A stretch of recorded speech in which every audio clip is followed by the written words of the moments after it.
Salut à tous, c'est CaptainsBug, je suis très content de vous retrouver pour une toute nouvelle vidéo review koh.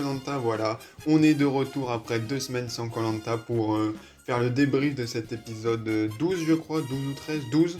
Donc voilà, il y a quand même quelques trucs à dire sur cet épisode, même si c'était pas un épisode de malade où il y avait plein de trucs. Mais on va quand même débriefer tout ça, donc sans plus attendre DJ, tu peux balancer l'intro.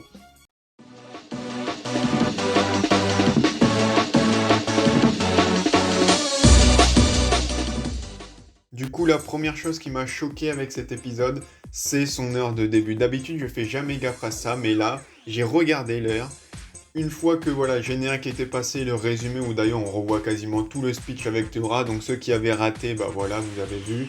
Mais vraiment, une fois que l'épisode commence, où c'est des images inédites, il était 21h21.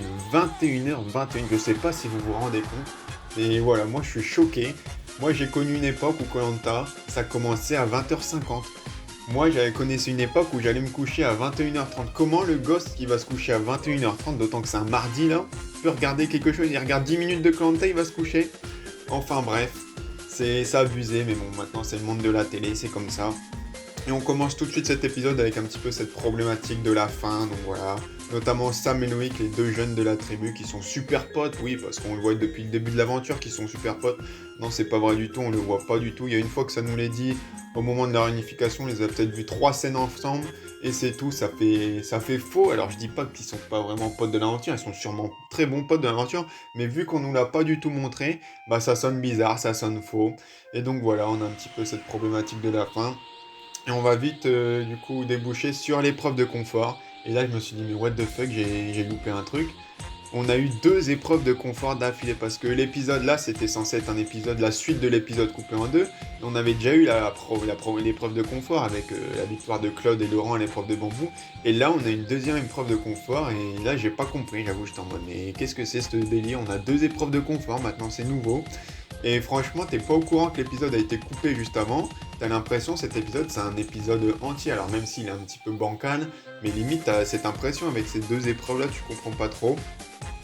Et du coup, c'était l'épreuve qu'on avait vue dans le teasing, où il fallait mettre les petites boules là sur une sorte de plateau. Ça me fait toujours rire ces épreuves-là, parce qu'au début, ils font toujours une première étape où c'est un petit peu sportif pour faire genre en mode oui, mais c'est comme une épreuve sportive. Alors qu'en vrai, ça se joue pas du tout là, ça se joue sur la seconde phase.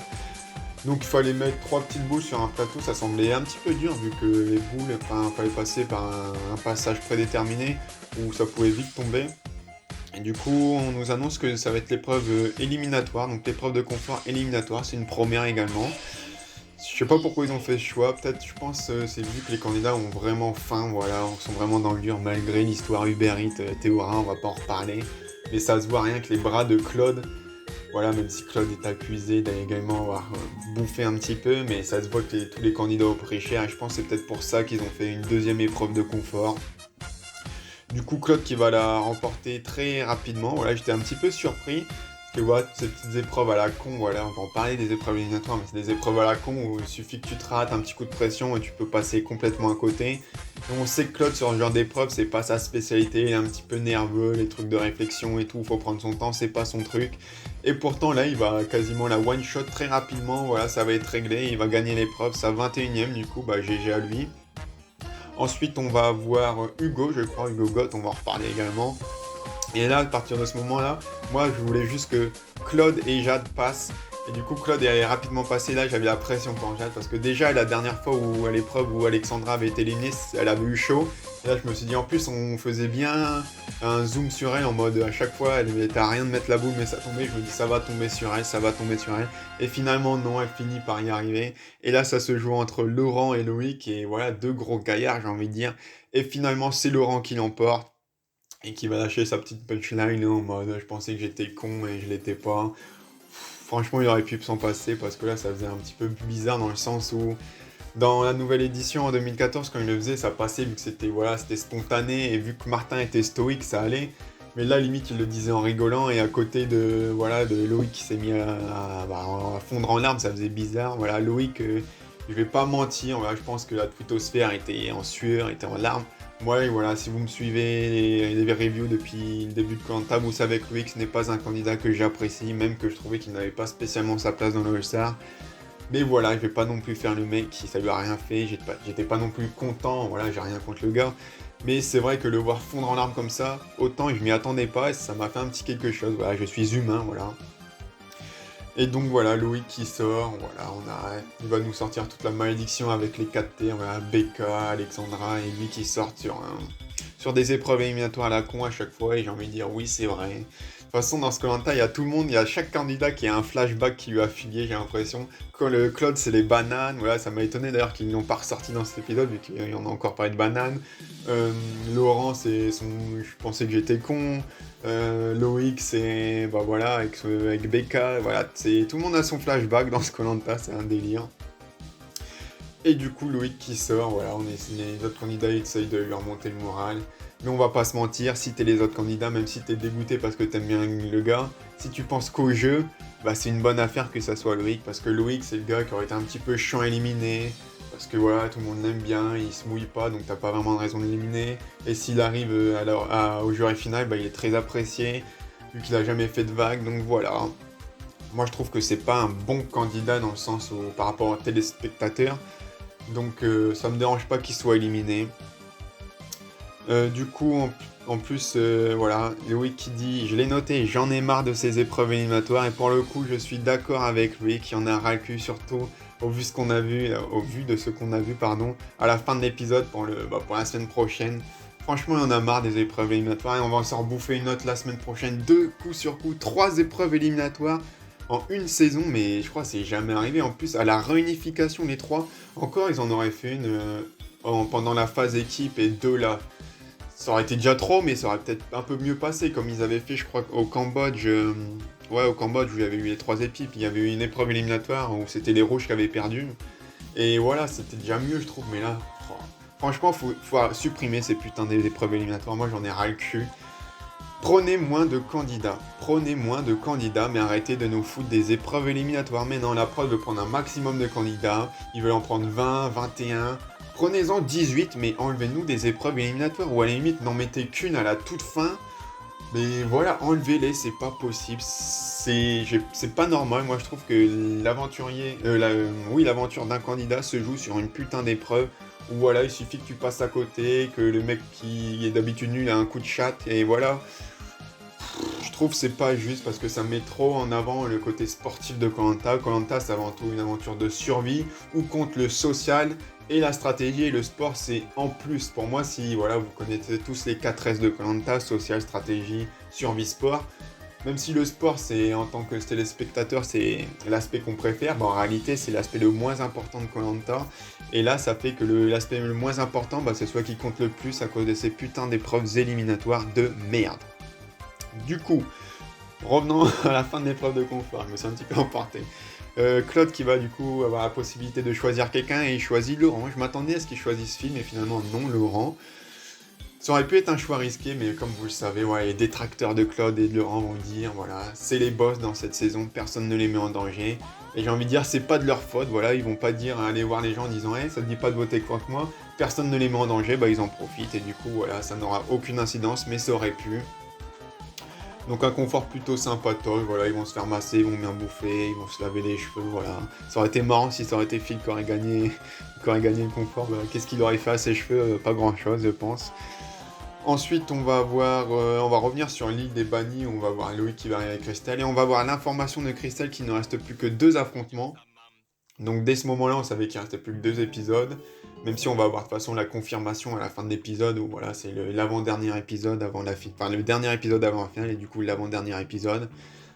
On va avoir des bonnes réflexions par la part de Claude et Laurent à propos d'Hugo. Voilà, je vous l'avais dit moi-même dans les précédentes reviews que Hugo, il allait être en danger avant la finale vu il a un trop beau parcours, voilà. Et s'il arrive au jury final, bah c'est sûr que beaucoup de gens vont voter pour lui au vu de son parcours et tout. Donc voilà, Claude et Laurent qui veulent s'en débarrasser, c'est tout à fait logique, malheureusement pour eux, mais heureusement pour Hugo, il va gagner l'épreuve d'immunité par la suite. Hugo qui fait partie de ces candidats qui... Son retour lui fait un bien fou parce qu'on va pas se mentir, Hugo, à part des vrais fans, ça c'est pas des vrais fans, mais des connaisseurs, voilà, des fans hardcore un peu de Koh-Lanta, il était connu, mais par le grand public, bah, Hugo, il était oublié depuis des années, et c'était un candidat lambda, c'était voilà, un gagnant, mais on se souvenait même plus de lui. Et là, voilà, ça lui fait un boost de popularité, voilà, c'est Hugo Goth, le mec qui est immunisé depuis le début de la réunification, voilà, surtout, il y a qu'à aller sur Twitter pour voir, oui, il n'y a plus qu'Hugo qui mérite, surtout après l'affaire Toura. Et voilà, donc à mon avis, si Hugo se fait éliminer la semaine prochaine, ça va gueuler, surtout si c'est par Claude, parce que Claude est en train de perdre en popularité. Les gens le découvrent méchant, enfin méchant entre guillemets, alors qu'il a toujours été comme ça en vrai. Mais bref, on a les autres candidats également sur le camp, ça m'a fait très rire, qui vont dire ouais, Sam s'ouvre vachement, il est beaucoup mieux vu qu'il n'y a pas Claude, Théora, il s'ouvre vachement aux autres.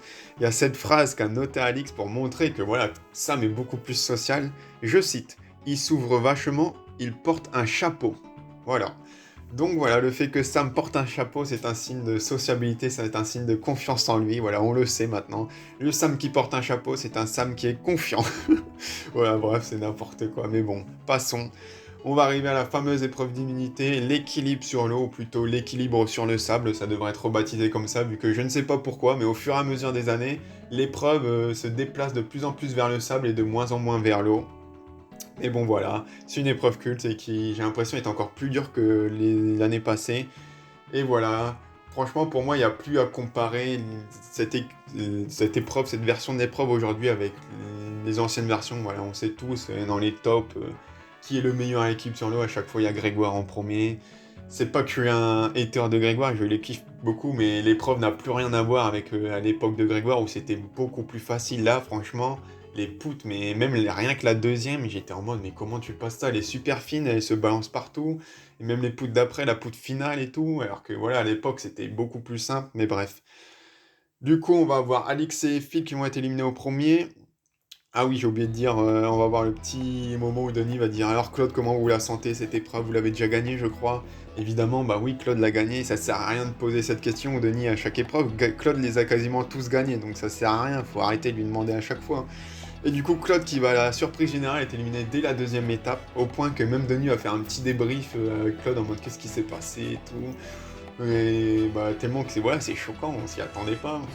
Et Claude qui va d'ailleurs dire qu'il n'a jamais gagné une épreuve d'immunité après avoir gagné une épreuve de confort. Ah, je suis désolé Claude, je suis obligé de te contredire en tant que fan hardcore de Koh-Lanta. Ce n'est pas vrai, tu as gagné, souviens-toi en 2010 après avoir gagné l'épreuve de confort de la boue, tu avais gagné l'épreuve des sacs d'immunité.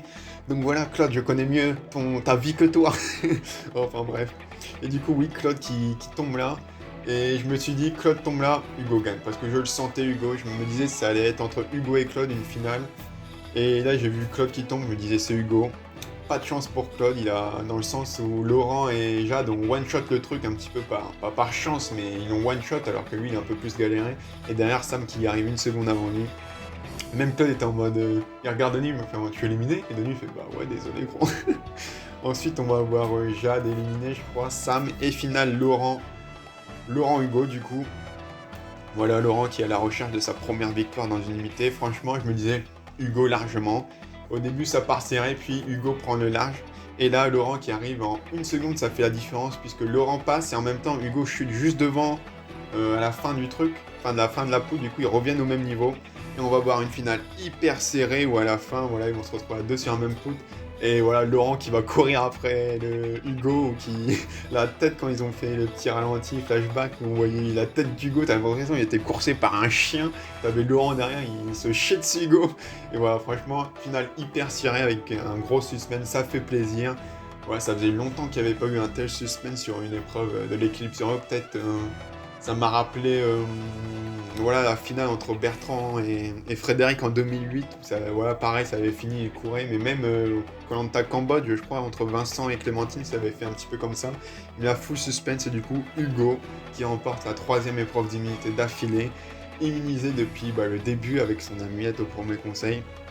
Et donc voilà, qui contrarie un petit peu les plans de Claude qui était un petit peu vénère sur le coup et qui voulait l'éliminer.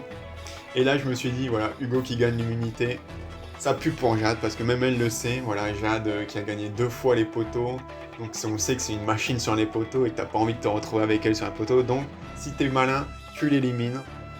Entre temps, on a voilà, Claude et Laurent qui vont avouer au gars qu'ils ont un collier, en disant oui, on va le sortir comme ça, voilà, c'est pour vous montrer qu'on a confiance entre nous, on va le sortir, alors qu'en fait, bah, ils n'avaient pas le choix que de le sortir. On va avoir pas trop de réflexion stratégique sur le camp, on va vite arriver sur le conseil, vu que de toute façon, bah, c'est une des deux filles. Alors au début, on comprend plus que ça va être Jade, et finalement, au conseil, c'est Alix, voilà, Alix qui entre-temps avait proposé à Jade de voter Sam, mais bon, de toute façon, et Jade qui n'a pas suivi, mais elle a eu raison, vu que ça n'aurait servi à rien. Alors même si, de toute façon, même si Alix aurait voté pour Jade, je pense que ça aurait fait 4 voix pour elle et 3 voix pour Jade, donc ça aurait changé rien. Mais Alix qui est éliminée, sur un coup, j'étais tellement content, vu que moi, voilà, Jade, c'est mon enfance, donc je voulais qu'elle reste. La dernière femme, je trouve que c'est beau symboliquement, donc j'étais content. Mais après, si je réfléchis, si je me mets à la place des gars et que je réfléchis stratégiquement, c'est un mauvais choix. Clairement, fallait 15 000 fois mieux éliminer Jade à ce moment-là que Alix. Pourquoi? Déjà parce que Alix, elle est pas très aimée dans le jury final, donc c'était une bonne candidate à garder parce que si tu te retrouves en finale contre elle, tu as de grandes chances de gagner, contrairement à une Jade qui est quand même plus appréciée et qui en plus bénéficie de ce statut de candidat culte qui, je pense, l'a grandement sauvé, voilà, notamment pour un Sam qui voulait pas l'éliminer ou même pour un Phil. Je pense que c'est ça qui a fait la différence, le fait que Jade, voilà, c'est une candidate culte, marquante, beaucoup plus qu'Alix. Et aussi, bah voilà, comme je l'ai dit, Jade sur les poteaux, même sur l'orientation, elle est très forte, elle a gagné des fois 2 fois les poteaux, alors qu'Alix, on sait pas trop, et même tu regardes au physique, même s'il faut pas s'arrêter à ça, on l'a bien vu avec Pascal, mais au physique, si tu devais parier, tu paries plus sur Jade que sur Alix, a priori. Donc voilà, Alix est éliminée. Franchement, elle a fait un très bon parcours, elle peut être très fière d'elle. Elle a grandement animé cette partie réunification, je trouve, avec Clémence au début. Et ça a été un petit peu le candidat à faire tomber. Et franchement, heureusement qu'elle était là, sinon ce serait un petit peu plus s'ennuyer. Donc franchement, félicitations à elle, très bon koh. En plus, elle peut encore revenir, c'est pas totalement fini. Mais elle a fait une très bonne prestation. J'étais pas, un peu comme lui, j'étais pas pour qu'elle fasse partie de ce casting des 20 ans, vu que voilà, elle était très récente, elle n'avait pas particulièrement marqué. Mais voilà, elle a fait une très bonne aventure et bah voilà, finalement je suis content qu'elle ait été là et a fait. Mais un peu déçu de son élimination, mais entre Jade et elle, je préfère choisir Jade. Et donc la semaine prochaine, dernier épisode avant la finale, encore une épreuve éliminatoire de C'est mort. Donc voilà, on va voir ce que ça donne. Franchement, ça pue pour Jade la semaine prochaine. Je pense qu'elle risque d'être éliminée soit à l'épreuve éliminatoire, soit, comment dire, au conseil. Pareil pour Hugo, je pense que s'il gagne pas l'immunité, il va être éliminé. Mais voilà, avec tous les Hugo God qu'on a vus, ça m'étonnerait même pas que voilà, qu'il gagne une dernière fois et toutes les immunités. Et peut-être pourquoi pas aller jusqu'au bout. Donc voilà. Malgré tout, bah, j'ai dit quand même pas mal de choses vu que je vois que je suis presque à 18 minutes de vidéo. Donc n'hésitez pas à me dire ce que vous avez pensé de cet épisode, à liker la vidéo ou à vous abonner. Et je vous dis à la prochaine pour une prochaine vidéo. Bye bye!